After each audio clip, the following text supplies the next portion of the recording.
Okay, we're back in day 2 of our tree project.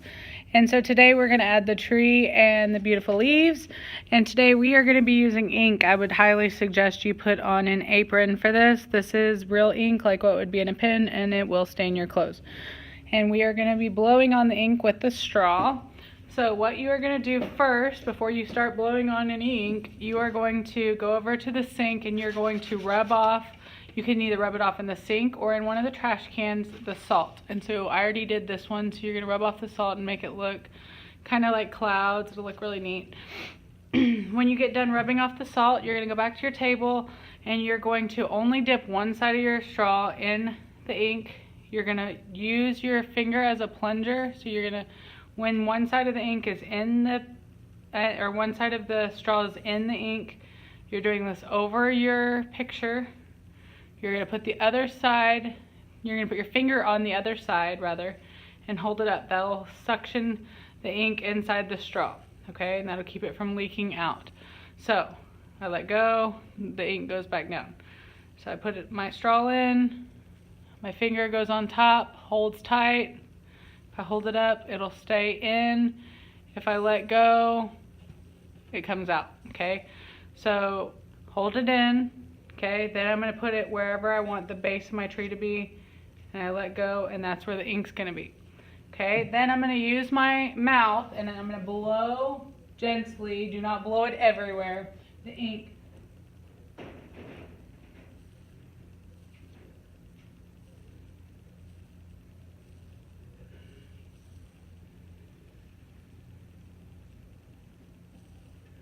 And it's going to kind of decide its own path for you.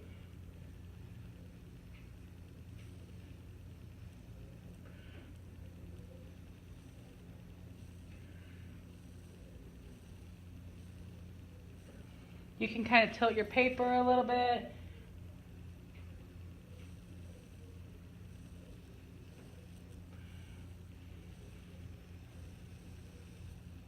You want branches to come off of your tree.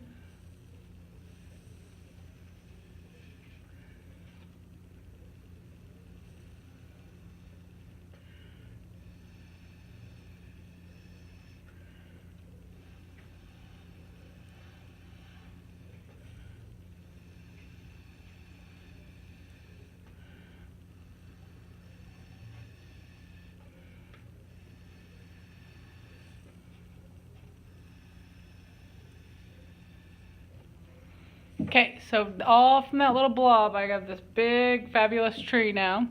It's an interesting looking tree. Okay, so then I'm going to take my my used straw, I'm going to go throw it in the trash. I'm going to put my ink back at the table.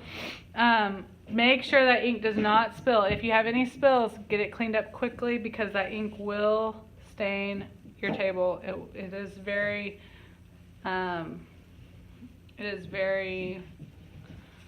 stainable. Okay, then I'm going to kind of dry off my paper a little bit. Ink won't take very long to dry, especially if you smeared it out. If you left big old globs everywhere, then it will take a while to dry. So make sure you get it all smeared out.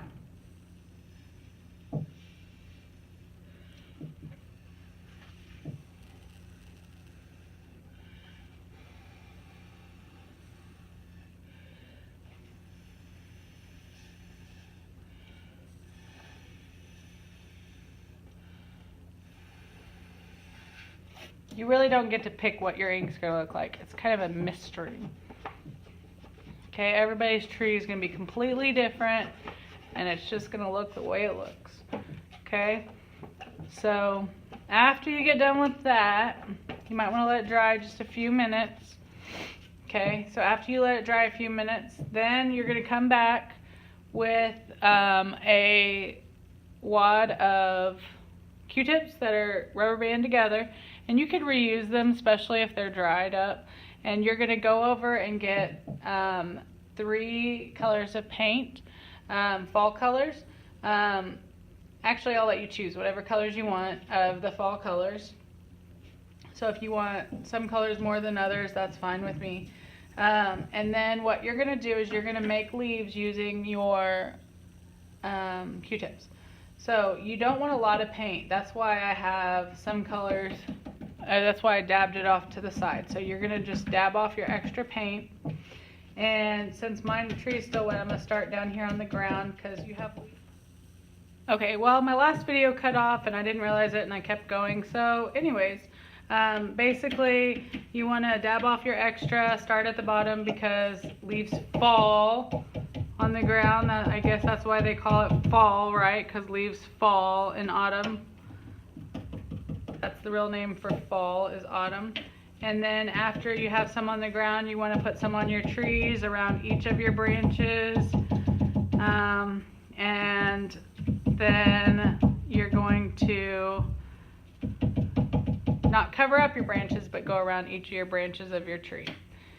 And when you're done, you should have a finished product like this. Mine doesn't look so good because, well, I think why I don't is because I don't have a dividing line between my bottom leaves and my top leaves, so mine just looks like a very hairy bush or something. But hopefully yours will look better than mine, and it'll look like leaves that have fallen and leaves on the tree like this one.